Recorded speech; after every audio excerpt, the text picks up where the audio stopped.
KBL Ball Clubs tina-target si Terdy Ravenna, ikinumpara ang laruan kay Renz Abando. At Renz Abando sa EuroLeague kapalitan naman ni Terdy. Yan ang ating mga pag-uusapan para sa video natin na ito.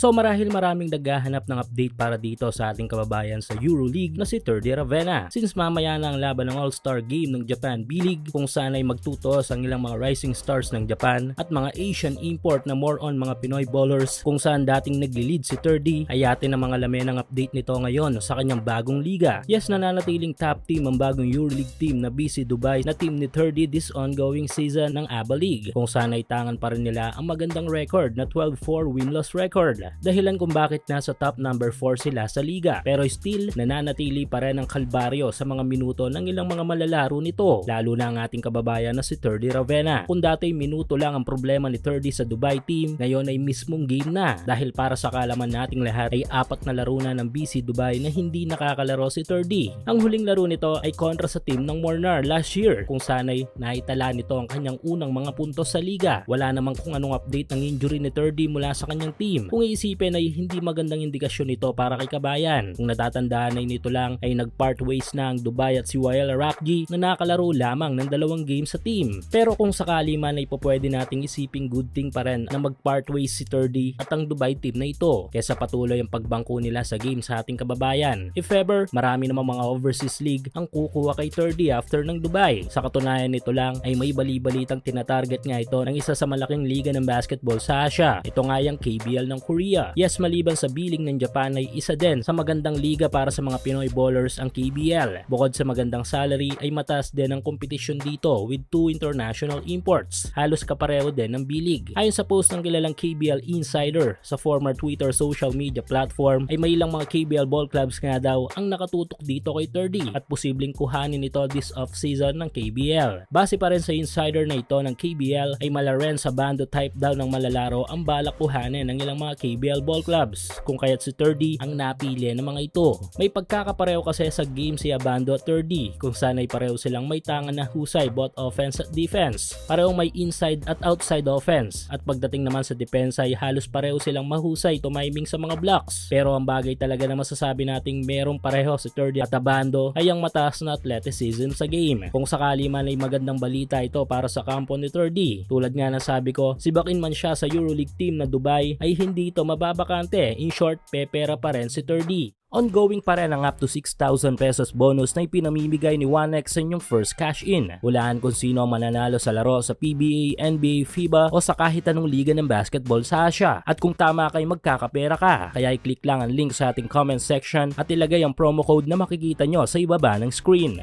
Samantala kung tila kapalitan ni Abando si Terdy sa KBL bilang pinakamalapit na comparison kay Lakay ay may malaking posibilidad naman na si Abando naman ang kapalit ni Terdy sa Dubai team. Kung natatandaan sa statement ng mismo handler ni Abando ay sinabi nito na may mga ilang mga offers si Abando sa mga liga abroad. At isa na nga dito ay ang current team ni Terdy sa EuroLeague. Well, kung magtutugma ang mga ideya sa ating isipan ay kapag nag-part ways si Terdy ay si Renz Abando ang kanilang ipapalit dito, which is good thing dahil kung sakali ay baka iba naman ang maging kapalaran ni Abando dito sa Dubai team kung ikukumpara kay Terdy Ravenna. Sakto rin ang pagkakasali ni Abando sa SGA para sa Dubai Basketball Tournament upang makapagpakita ng gilas ito sa harapan mismo ng management ng Dubai team na ito.